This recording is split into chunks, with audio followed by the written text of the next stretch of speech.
அவர் கூட இருக்கவங்களுக்கு அந்த கொள்கையும், அந்த கோட்பாடும் என்ன தெரியும்? எதுவுமே தெரியாத தற்குறிகள் அப்படின்னு சொல்றவங்களுக்கு, அதுக்கான ஒரு விளக்கம் ஒரு ஒரு விர்ச்சுவல் வாரியரா நீங்க என்ன சொல்ல விரும்புறீங்க?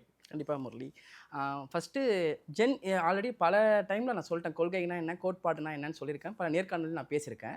பட் இன்னைக்கு ஜென்ஸி கிட்ஸ் இவங்களுக்காக நான் சொல்ல வரல. ஜென்ஸி கிட்ஸ்க்கு தெரியணும். அந்த ம். முதல் வாக்காளர்கள் இருக்காங்க இல்லையா? அவங்களுக்கு தெரியணும். அதனால நான் ஒரு 2 நிமிஷம் அந்த கொள்கை, கோட்பாடுனா என்னன்னு எக்ஸ்பிளைன் பண்ணிடுறேன்.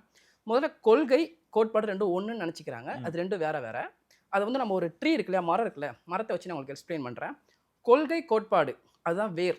ஓகேங்களா? இப்போ கொள்கைன்றது என்னன்னா வழிமுறை மற்றும் நெறிமுறை. நம்ப எந்த வழியில போணும்? எப்படி போணும்? அதாவது எப்படி செல்ல வேண்டும்? எப்படி செல்லக்கூடாதுன்றது வழிமுறை. நெறிமுறைன்றது என்ன செய்யணும்? என்ன செய்யக்கூடாது? கொள்கை தான் ரொம்ப ரொம்ப முக்கியம். கோட்பாடுன்றது டெஃபினிஷன் மற்றும் தியரின்னு சொல்லுவாங்க. கொள்கைன்றது பாலிசி. இது வந்து டெஃபினிஷன் மற்றும் தியரி.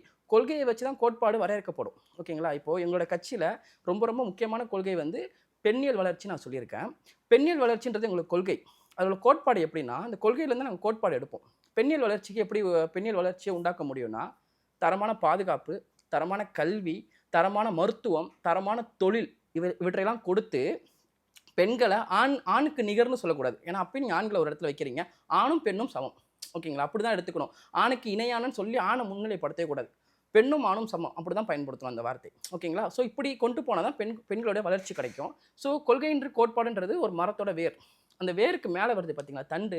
அதுதான் வந்து திட்டம். அந்த கொள்கைய வச்சு தான் திட்டம் வைப்பாங்க. இப்ப நான் சொன்னேன் இல்லையா? தரமான மருத்துவத்த எப்படி கொடுக்க முடியும்? தரமான கல்வி எப்படி கொடுக்க முடியும்னா, இப்போ எங்க ஃபேமிலில எங்க சிஸ்டர் இருக்காங்க. ரூ. 85,000 குடுத்து ஃபீஸ் கட்டுறாங்க பிரைவேட்ல. இப்போ விஜய் அண்ணா வரக்குள்ள, இந்த அளவுக்குலாம் அந்த கல்வியில ஒரு மேம்பாட்டுல உள்ள விஷயத்தெல்லாம் மாத்துவார். பாடத்திட்ட வழியா இருக்கட்டும், இந்த ஃபீஸ் ஸ்ட்ரக்சர மாத்துவார். மாத்தக்குள்ள பணம் வந்து சேமிக்கப்படும். அப்போ அவங்களுக்கு தரமான கல்வியும் கிடைக்கும், பொருளாதாரத்தையும் வளர்ச்சி அடைவாங்க. இது திட்டம். அந்த தண்டுன்றது திட்டம்.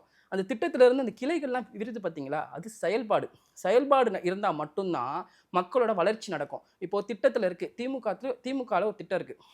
ஆட்சிக்கு வந்தா மாணவர்களுடைய கல்வி கடன் ரத்து செய்யப்படும்னு. இப்போ வரைக்கும் திட்டமா தான் இருக்கே தவிர, அது இன்னும் செயல்பாடா வரல.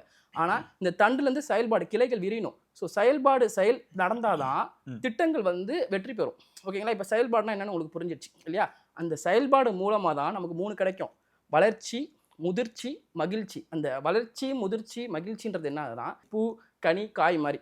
ஓகேங்களா? இது கிடைச்சா தான் ஒரு மகிழ்ச்சிய உண்டாக்க முடியும். இப்ப புரியுதா உங்களுக்கு? பெண்ணியல் வளர்ச்சின்றது எங்களோட கொள்கை. பெண்ணியல் வளர்ச்சிய பத்தி எப்படி கொண்டு போ முடியும்னா, தரமான கல்வி, மருத்துவத்த கொடுக்கணும். அது எங்களோட கோட்பாடு. அதுதான் திட்டமா நாங்க வகுப்போம். செயல்பாடுன்றது நான் சொன்னேன் இல்லையா? இப்ப அண்ணன் முதலமைச்சரா வரக்குள்ள, முக்கியமா மறுபடியும் பெண்களுக்கு அவர் முன்னுரிமை குடுக்குறாரு. அதனால தான் வேலு நாச்சியார் அம்மாவையும், அஞ்சலி அம்மாவையும் எந்த கட்சியும் வைக்காத கொள்கை தலைவர்கள 2 பேர நாங்க வச்சிருக்கோம்.